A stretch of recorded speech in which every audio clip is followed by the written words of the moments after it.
Alors, au capital investissement, son rôle, c'est effectivement d'investir dans des entreprises et de les aider à croître. On parle de croissance, on parle de besoins en capitaux. On a pas mal de PME dans la région qui cherchent des capitaux, qui n'en trouvent pas. Et nous, par exemple, chez Adiwale Partners, le but du jeu, c'est de pouvoir accompagner les PME de la région, pouvoir leur apporter des capitaux, mais pas seulement, pouvoir leur apporter aussi de la technicité, parce qu'on a un réseau d'experts avec lesquels on travaille qui peut les aider sur les différents aspects de leur développement. Il peut s'agir des systèmes, il peut s'agir des aspects financiers, il peut s'agir d'aspects extrêmement techniques sur lesquels on peut les accompagner. Le but du jeu est de pouvoir, au bout de 5, 6, 7 ans, pouvoir réaliser notre investissement, donc vendre nos actions, et avec cette vente-là, pouvoir réaliser une plus-value. Bloomfield Investment Corporation est une agence de notation financière panafricaine, donc basée en Côte d'Ivoire, qui va jouer un rôle significatif dans cette nouvelle Afrique-là. Donc c'est-à-dire que l'Afrique est reconnue aujourd'hui comme l'Eldorado des investisseurs, mais il ne s'agit pas d'avoir du potentiel, il faut que ce potentiel-là soit transformé en opportunité. Et pour que ce soit transformé en opportunité, il faudrait qu'il y ait une certaine organisation qui soit faite, une certaine gouvernance au niveau de l'Afrique, et que les investisseurs régionaux et internationaux ont justement une visibilité sur ces opportunités. C'est là que Bloomfield joue un rôle, parce que les agents de notation financière vont venir être ce pont-là qui relie les pourvoyeurs de capitaux et les demandeurs de capitaux dans une optique de développement qui passera par le développement des marchés des capitaux, surtout locaux et régionaux.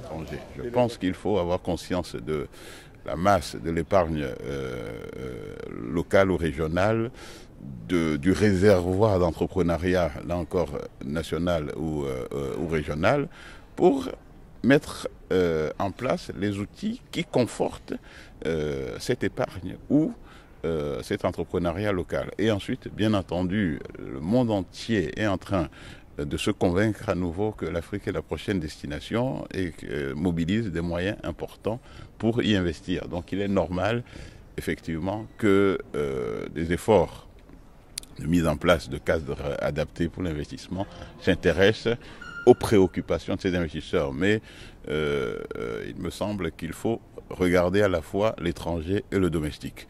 Cela étant dit, les ingrédients sont les mêmes, invariables. Il faut un cadre juridique qui assure la sécurité. Les gens ne veulent pas être surpris.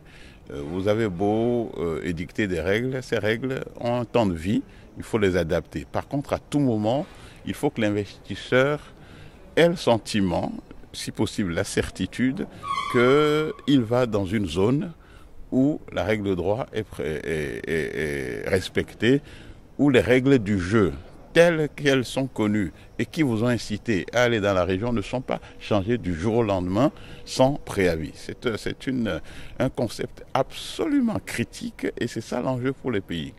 Parce que c'est le contraire de l'arbitraire et personne n'irait mettre son épargne ou ses ressources dans un environnement empreint d'arbitraire. Ouais, je pense qu'aujourd'hui, l'avenir des pays africains, c'est la régionalisation. C'est-à-dire que, évidemment, quand on dit l'union fait la force, on le sent vraiment dans la régionalisation. Je crois que c'est très, très, très important. Et on a remarqué, évidemment, vous avez une zone comme la zone de UEMOA qui est une des zones qui fonctionne le mieux au monde.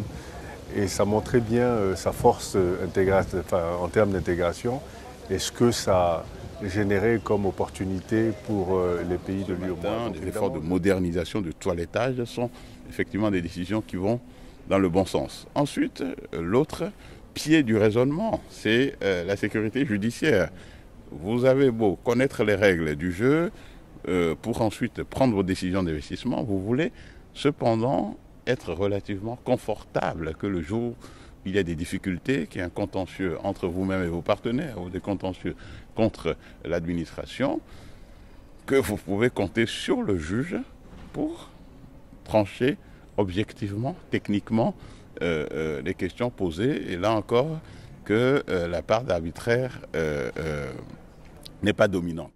La notation financière va permettre justement d'établir ce qu'on appelle la qualité de crédit.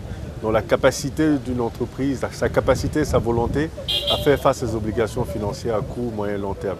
Et c'est ça que les investisseurs vont regarder pour pouvoir justement prêter, pour pouvoir s'intéresser aux obligations que pourraient éventuellement émettre ces entreprises-là. Donc l'intérêt, il est présent, il est significatif et il est indéniable. Aujourd'hui, vous ne pouvez pas demander à un investisseur de rentrer dans votre capital ou de vous prêter de l'argent si vous ne montrez pas patte blanche. Et nous, notre rôle, c'est justement d'établir cette qualité de crédit. Les mesures incitatives, elles sont celles qui ont trait au doing business de façon générale. Il faudrait que nous puissions créer des environnements de business qui sont beaucoup plus incitatifs. Mais il y a un sujet sur lequel on ne discute pas beaucoup, c'est la vraie qualité entrepreneuriale dans nos environnements.